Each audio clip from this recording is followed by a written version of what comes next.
ये 70-70 साल के नौजवान से, ये 70-70 साल के सियासतदान से हमारा मुतालबा है अब कि घर बैठे, मस्जिद में बैठे दुआ करें मुल्क के लिए। इससे बेहतर मैं आपसे पूछता हूं, इससे बेहतर नहीं है कि किसी को आपने अगर दूसरी दफा वजीर आजम बनाने के बजाय या चौथा दफा वजीर आजम बनाने के बजाय कि हम पाकिस्तान का नौजवान नस्ल के लिए रास्ता बनाएं ताकि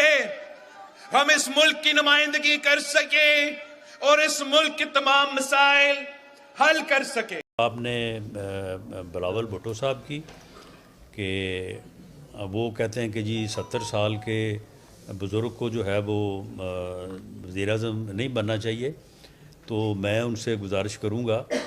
कि आपको भी 70 साल के बुज़ुर्ग से गाइडेंस नहीं लेनी चाहिए। वो भी 70 साल के बुज़ुर्ग से ही सुबह घर से निकलते वक्त भी पूछते हैं, जाके भी सारा हिसाब देते हैं। तो हम इंशाअल्लाह ताला जो है वो ऐसे हालात में पाकिस्तान नौजवानों को, नौजवान क़यादत को दे के जाना चाहते हैं